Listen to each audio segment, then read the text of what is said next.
Bom dia, tarde, noite ou madrugada, a hora que for. Eu sou Stamato, autor da saga A Era do Abismo e anfitrião da iniciativa Mochileiros do Multiverso, que une e fortalece autores e autoras nacionais através de dicas de escrita criativa e mercado editorial.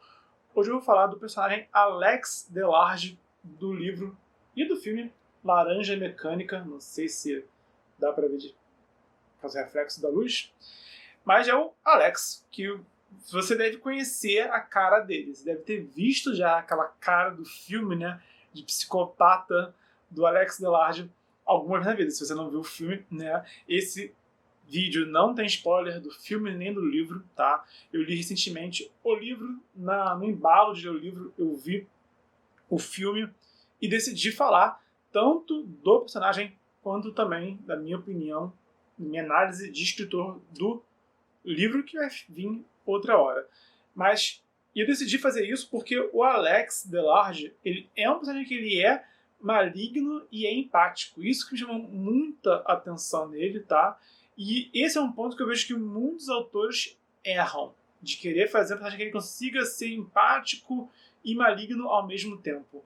E o X da questão que eu vejo logo de cara é que, cara, esse tipo de personagem não é para qualquer um. Tá? Às vezes, esses personagens que são malignos e empáticos, eles fazem sucesso, mas às vezes eles não funcionam. E o próprio Alex Delarge, ele é um personagem que ele não é para qualquer um. Tá? Tem pessoas que vão começar a ler as mecânicas, que vão começar a ver o filme e que vão parar no começo e vão falar, cara, não quero ver essa história daqui em diante. Não quero. E tá tudo bem com isso, tá? Todo mundo já deve ter. Você, quando você já abandonou algum livro, alguma série, né? Você pode até se esforçar para nunca abandonar nada, tá? Mas pensa nas leituras incompletas que você já tem na sua vida. Pensa nas séries que você viu pela metade ao longo da sua vida. Você vai entender, cara, realmente eu larguei isso em algum momento, eu não queria larguei. E às vezes é porque não era pra você. E tá tudo bem com isso, tá? E o Laranja Mecânica é esse livro que ele não é pra todo mundo, tá? E o Alex Delarge, ele não é alguém pra todo mundo. O maior exemplo, acho que, de personagem que é maligno e empático e que as pessoas os autores e atores erram às vezes, acertam às vezes, é o Coringa. Né? O Coringa, ele é intuitivamente maligno, mas muitas vezes os fãs gostam dele, sabe? Mas isso acaba fazendo alguns escritores, alguns quadrinistas, né, alguns autores errarem no personagem, sabe? Então, esse vídeo também é para isso, para você dar esse olhar, acho que um dos maiores protagonistas malignos de todos os tempos, tá? Que é o Alex Delarge no caso, e ver por que pode funcionar, mas por que também é uma faca de dois gumes ter alguém, né, um personagem que é maligno e empático ao mesmo tempo. Então eu vou falar aqui da aparência, do comportamento, da motivação, do histórico e do diferencial do Alex Delarge, começando agora. A aparência dele é de um jovem bem aparentado. Eu sinceramente nem lembro da descrição dele no livro. Ele cita que ele se veste na moda, né, mas ele não especifica que moda é essa. A gente sabe que no filme, o filme tem uma estética muito interessante e uma estética muito singular, tá? Mas no livro essa estética é menos esclarecida, tá? O que faz parte da imitação dessa história, que é uma distopia, que é para te confundir um pouquinho, tá? Então, o Alex Delarge, ele narra em primeira pessoa, ele fala que ele anda numa moda específica, tá? Mas a questão também é que, não sei se você sabe, mas se você já leu, você sabe disso, se você viu o filme, você também sabe disso, né? Mas logo de cara é bem nítido a questão de que o livro usa uma linguagem própria. Então ele não fala, eu vou ver, ele fala videar, sabe? Então ele troca palavras de uma maneira, ele fala tipo horror show. Horror show é tipo muito irado, muito legal, muito bacana, né? Ele fala horror show, que é uma palavra só, tá? Então assim, mas o livro é cheio de palavras, né, cheio de gírias inventadas. A edição brasileira tem um glossário no final que eu não li, eu só li o livro inteiro, embalei no clima, no fluxo. Isso te desorienta um pouquinho como leitor, mas ambienta de forma bem interessante o livro. E em relação à aparência do Alex, né, é mais difícil entender ele com clareza por conta disso, que ele se descreve no começo da história, ele fala como ele se veste e tal, mas você está ainda se acostumando com essa linguagem própria dele, né? Então, e eu acho que isso é proposital, acaba ficando uma ideia meio vaga na sua mente de como que é esse Alex Delarge. Mas a gente supõe, né, que ele é um jovem, sabe que ele é adolescente, e que ele é um cara bem aparentado. No filme específico, né, ele tem essa descrição, né, que eu já falei, mas o modo dele se vestir sempre é um tanto espalhafatoso e é bem singular. É uma estética própria do filme, uma lógica interna do filme, que causa um estranhamento saudável ao espectador, no caso, tá? O comportamento dele, cara, ele é principalmente agressivo e manipulador. E acho que são os dois atributos mais importantes dele, tá? A gente vê ele sendo agressivo o tempo todo, porque o comportamento meio que quando ele se sente à vontade. Quando ele tá à vontade, ele é agressivo. Você percebe que quando ele não tá sendo agressivo, ele tá se segurando por algum motivo, né? E dura pouco.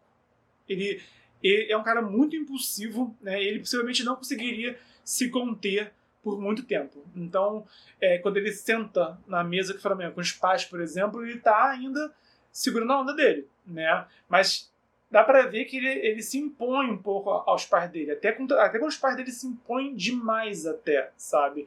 Quando ele vai falar com um agente da lei, que tem que fingir que ele é inocente, por exemplo, ele vai fazer a cara de bom moço, mas sempre dura pouco esses momentos. Então ele é principalmente agressivo, o tempo todo ele é agressivo, ele é dominante, né?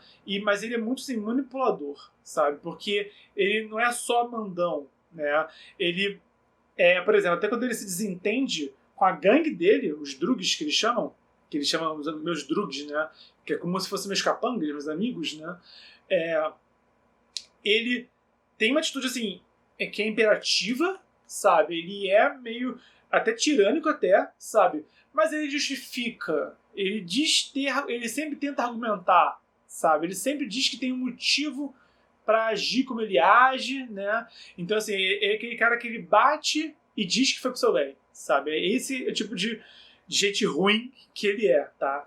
Então, e esse é o dele padrão. Então, até quando ele vai cometer um crime, ele comete muitos crimes ao longo da história, às vezes ele começa manipulador e quando ele consegue a primeira chance que ele tem, né, ele já vira agressivo rápido, né? É assim que ele se comporta. É uma coisa bem interessante que eu vejo pouco, né? Geralmente as pessoas botam ou uma coisa ou outra, ou ele é agressivo ou é manipulador, né? Então acho que o autor soube criar esse personagem que ele tem esse atributo, esses dois atributos, né? Eu diria que ele é 70%, 80% agressivo e tem ali uns 30%, 20% manipulador que ele tem no comportamento dele. Então eu nunca vi um outro personagem sendo descrito dessa forma, se comportando dessa forma em outras histórias. Gostei bastante. Vou pegar essa ideia, vou usar aí no vilão um dia, quem sabe. Né? Mas eu tenho vontade de escrever uma ideia assim, inspirada em Laranja Mecânica e vou pensar nesse comportamento para algum antagonista um dia, não hoje, mas um dia eu penso, mas eu vou botar isso. Agressivo, principalmente, e também manipulador. A motivação dele, ele é um cara niilista, né? Ele não tem motivação a longo prazo. Ele é aquela imagem daquela juventude perdida, tá? Daquele punk que não pensa no amanhã. Ele vive o agora, tá? Quando acaba o dia dele, ele simplesmente parte pro próximo dia, tá? E ele até mesmo questiona assim, planos maiores. Né? Enfim, então ele é um cara que ele vive um dia de cada vez e ele é um cachorro raivoso nesse sentido. Sabe? Ele é a versão humana de um cachorro raivoso. Né? Eu não diria exatamente cachorro raivoso, mas eu já conheci. Eu tive uma vizinha num prédio que eu morava quando eu era adolescente, que ela tinha um cachorro, que eu nunca esqueci dele, era um pitbull, era o Dick, que ele era um cachorro bravo, sabe? Eu sei que, né, cachorro, nem todo pitbull é brabo, eu sei disso, mas aquele era, né? Aquele já rosnou já pra todo mundo, já atacou gente já do prédio, né? Já deu confusão já o cachorro, né? E não era assim um caso isolado, né? O cachorro, quando dava na telha dele, ele ficava agressivo. Mas ele parecia bonzinho, né? Com a dona amava ele, sabe? A dona fazia carinho nele. Eu já cheguei perto dele já, sabe? E com a dona perto, é claro, né? Acho que ela até estava tentando assim, mostrar que ele não era o monstro que falavam, né? Mas eu sabia das histórias dele, também não tava lá dando sopa pro cachorro, que ele podia pular em cima de mim, sabe? Como ele tentou fazer com muita gente, até a empregada que trabalha com meus pais, ele já rosnou pra ela já, sabe? Então, enfim, eu acho que o Alex Delarge, ele é a versão humana desse tipo de cachorro, né? Que não é raivoso, né? Mas é brabo. E é um tanto temperamental e é um tanto imprevisível, sabe? Esse que é o ponto dele, né? E a motivação dele é não ter motivação. Ele é bem niilista, ele é bem punk, ele é bem um dia de cada vez, ele é bem sem propósito. O histórico dele é que, como eu já comecei a falar já, ele é um jovem delinquente sem causa e também um fruto da sociedade, né? O livro Laranja Mecânica, né, e o filme também debate vários problemas da sociedade. Entre eles está essa juventude perdida, essa juventude criminosa, essa juventude que poderia simplesmente ter um futuro e opta por não ter, sabe? Mas também discute problemas do sistema penal, problemas da política, discute alguns temas, né? Mas o ponto de partida é esse: juventude, delinquente sem causa, né, e perdida. Então, ele é basicamente isso. A gente conhece ele no ponto, assim, ele é jovem, né? A gente meio que acompanha a história dele se formando, né? A gente supõe que antes do livro começar, ele era apenas um adolescente, né? Que devia ser um valentão na escola e chegou ao ponto de estar realmente matando aula já e vivendo pra fazer cagada na vida dele. Eu tive um colega na escola que era não, assim, ele não era, nunca fez besteira na escola, nunca arrumou briga na escola, não. Mas era um cara curioso, era Diego o nome dele, cara enorme, gordo, assim, sabe? Sabe aquele adolescente, tipo, com, sei lá, 150 quilos, no mínimo, sabe? Ele era muito grande mesmo, ele era alto e era muito grande mesmo. Ele era baterista, tocava numa banda chamada Muqueca de Rato, e ele deve ter ido, assim, na aula, na escola, deve ter ido na escola, tipo, 10 dias durante o ano inteiro. Se muito. Sinceramente, ele vinha uma vez, não sei porquê, né? Acho que não tinha nada pra fazer, né? Mas ele é aquele cara que os pais estavam na porta da escola, os pais iam embora e ele também não estava na escola. Era isso, né? Enfim, sabe? Então, eu conheci um cara que era meio assim, né? Que não ia pra escola porque não queria ir pra escola, sabe? E, enfim, né? Sei lá, eu sei mais ou menos, né? Ele me contou que ele tocava essa bateria, nessa banda, no Queca de Rato, né? Mas, enfim, sabe? É a pessoa que podia simplesmente ficar na escola, assistir a aula, sabe? Podia ter um futuro como todo mundo, podia optar por não ter, né? Então, ele... É isso que a gente deduz do Alex Delarge no livro, que ele era só um adolescente que entrou para o crime, né? Porque quis, né? E o Estado também não vigia, a segurança pública também é uma porcaria, sabe? E ele se aproveita disso da melhor forma possível para ele, né? Para o lucro próprio, momentâneo dele, né? E a gente conhece ele já nesse momento, em que ele tem já a gangue dele formada, ele é o líder da gangue, ele é o alfa, né? Da gangue, mas o que tem de relevante mesmo é a partir desse ponto em diante. A gente deduz isso. Mas tudo que tem de relevante na história dele, não tem um momento assim na história em que o passado dele volta, sabe? Muita história tem isso, né? Você conhece o passado do personagem ao longo da história, né? Esse livro não tem isso. Você não conhece nada de relevante do Alex Delarge de antes da história começar. E eu gosto particularmente de narrativa assim também. E o diferencial dele é que ele é, ao mesmo tempo, o protagonista e o vilão do livro, tá? Não tem como... Até é debatível que a posição dele de vilão muda ao longo da história, tá? Mas, sinceramente, eu interpreto ele dessa forma. Ele é protagonista e é vilão ao mesmo tempo. Ele que é o problema da história, sabe? Quem causa os problemas da história é ele também. Definitivamente, Tem também a sociedade, tem também os políticos, definitivamente, mas assim, a história dele não tem alguém assim que geralmente alguém faz algo de errado e o mocinho vai lá resolver o problema. Não, não, é ele que faz tudo de errado mesmo, sabe? Então é uma história bem singular, tá? Eu, Bernardo, particularmente não escreveria um livro assim, mas escreveria um conto assim, né? Eu acho, como eu falei no começo, que o Alex Delarge ele serve como exemplo de como criar um personagem que ele é maligno e ele é até certo ponto empático, tá? Mas como eu falei, ele não é para qualquer um. Quando você, o começo da história é só o Alex Delarge fazendo maldade, é só isso, né? O autor se dedica a descrever ele fazendo várias maldades. E aí vão ter leitores que vão fechar o livro e vão, não é para mim esse livro, tá tudo bem, tá? Vão ter espectadores que vão começar a ver o filme, vão parar no começo, ó, não tô afim não, tá? Então é violência, é tudo de ruim que você pode imaginar alguém fazendo, sabe? E é curioso, né? Porque uma cena icônica, né, do filme é o Alex Delarge com os grampos nos olhos, né, sendo forçado a assistir alguma coisa, né? De certa forma, o espectador esteve nessa posição de ser obrigado a ser obrigado a ver ele fazendo a maldade dele, né? Não literalmente assim, né? Mas assim como a gente ficou de espectador dele vendo, a gente ficou de espectador dele fazendo maldade, né? Ele se torna também um espectador também passivo em alguma parte da história, né? Que quem quiser ver o filme, quem quiser ler o livro, tá convidado, mas tem que ter estômago, porque realmente não é para todo mundo. Enfim, esse é o Alex Delarge.